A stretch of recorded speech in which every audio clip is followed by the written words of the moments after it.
G'day KFC SuperCoaches, we're nearly through the buys. The next round is only a couple of days away, so there's no time to waste. Let's look at who's hot and who's cold.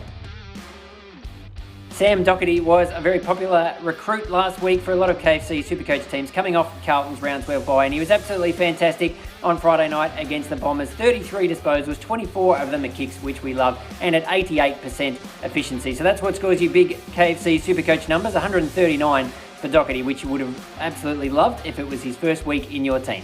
If you traded out Stephen CONIGLIO a few weeks ago after that score in the 30s, yesterday would have been a really hard watch. 174 points against North Melbourne. He's absolutely flourishing under new coach or caretaker coach Mark McVeigh, back in the midfield, producing some massive numbers, averaging over 130 since Spike took over. It was the Kangaroos, but you've got to cash in, and that's exactly what CONIGLIO did. We haven't talked about this guy for quite a while, Lachie Whitfield. It took him 13 rounds, but he finally cracked the ton. 117 KFC SuperCoach points against North Melbourne. Now, most of us who started with him gave up on him quite a while ago, but maybe could you take a sneaky look at him? He's only just over $400,000. You probably need to see another game, but maybe if you need a bargain in defence, he's someone you could consider.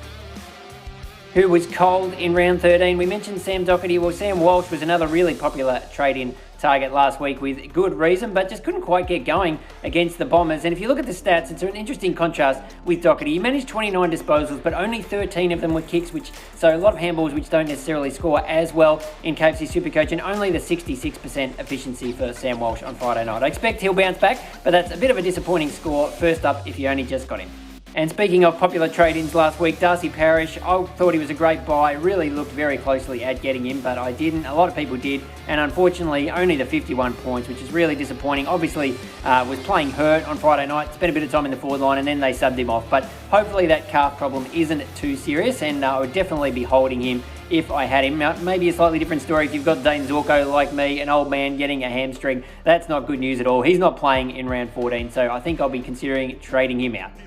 We're putting Will Brodie in the cold column this week because it was his lowest score for a few weeks. But really, given we only paid 200 grand for him at the start of the year, 82 KFC SuperCoach points is totally fine. Nat Fyfe was back in the Freo team. A few people may be worried how that would affect Brodie's role. I don't think it really had much effect at all. He still played as a centre bounce midfielder basically for the whole game, but only managed 22 disposals, only the 8 kicks for Will, and only 54% efficiency for him. So that explains why his score was a bit down. I wouldn't be trading him out just yet.